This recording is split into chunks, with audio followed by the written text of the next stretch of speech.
Assalamualaikum warahmatullahi wabarakatuh. Perkenalkan, nama saya Lukman. Saya mahasiswa dari Universitas Cyber Asia, Prodi PJJ Informatika, kelas IT 102.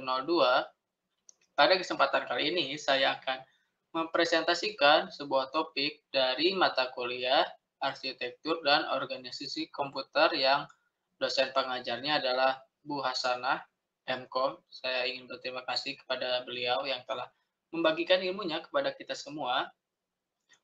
Oke, tanpa berlama-lama mari kita mulai. Untuk slide berikutnya saya akan menjelaskan apa itu arsitektur dan organisasi komputer. Berikut pengertian arsitektur komputer. Arsitektur komputer mempelajari atribut-atribut sistem komputer yang terkait dengan seorang programmer. Contohnya, set instruksi, aritmatika yang digunakan, teknik pengalamatan, mekanisme I/O, sedangkan organisasi komputer mempelajari bagian yang terkait dengan unit-unit operasional komputer dan hubungan antara komponen sistem komputer.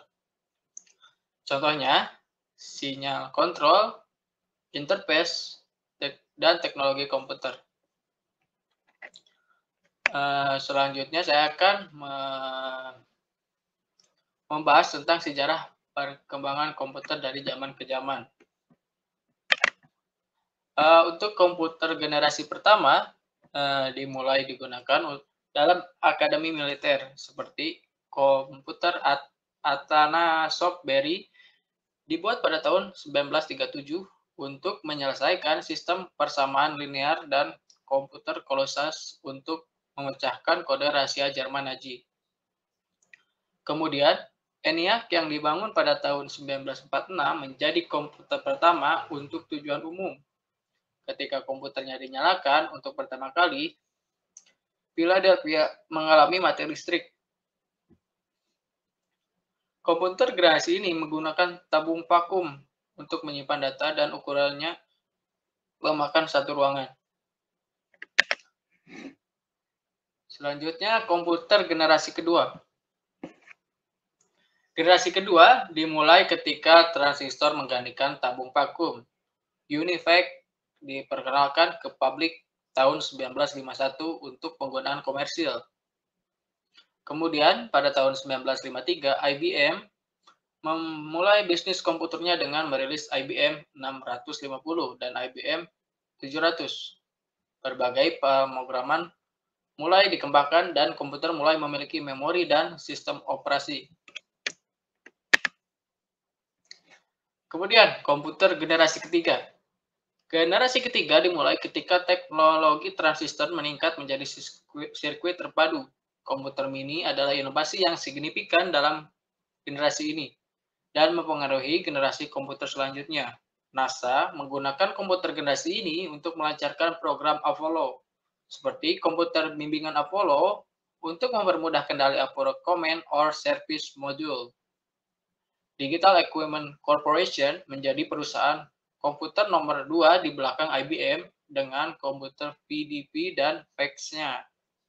Komputer ini membawa pengaruh pengembangan sistem operasi yang berpengaruh. Unix.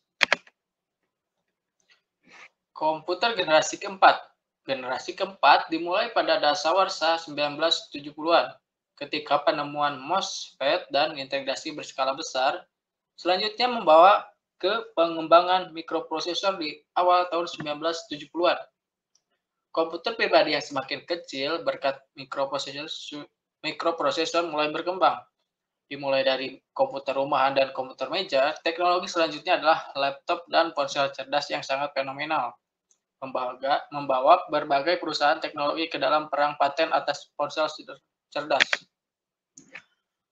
Yang terakhir, kita berada di generasi kelima yang sedang kita rasakan.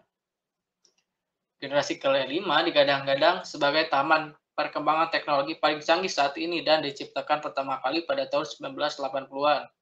Peningkatan dari segi visualisasi menjadikan tampilan visual pada komputer di generasi kelima mempunyai resolusi yang sangat tinggi dan begitu tajam. Negara yang mempelopori sejarah perkembangan komputer pada generasi kelima adalah Jepang. Dalam proses pengembangannya, Terdapat penambahan komponen-komponen penting ke dalam sistem komputer modern saat ini. Hal ini dikarenakan komponen yang digunakan pada komputer generasi kelima adalah menerapkan ragam teknologi modern seperti superkonduktor, pulsi, dan kecerdasan buatan, atau yang kalian lebih mengenalnya dengan sebutan artificial intelligence atau disebut AI. Sejarah perkembangan komputer dari awal hingga sekarang setidaknya telah melalui 5 generasi yang membuat teknologi komputer semakin maju. Pesatnya teknologi informasi dan komunikasi saat ini tidak lepas dari penemuan komputer yang membuat perubahan besar. Bahkan beragam pula pekerjaan yang bisa dikerjakan secara otomatis menggunakan alat tersebut. Oke, kita berada di kesimpulan. Secara keseluruhan, memahami sejarah komputer penting untuk menghargai evolusi teknologi yang cepat dan dampaknya pada kehidupan kita. Oke, kita berada di sesi terakhir. Terima kasih atas perhatiannya. Mohon maaf bila ada salah kata. Saya ucapkan terima kasih lagi ke Bu dosen Ibu Hasana yang telah membagikan ilmunya kepada kita semua. Saya ucapkan terima kasih. Sampai bertemu di lain waktu.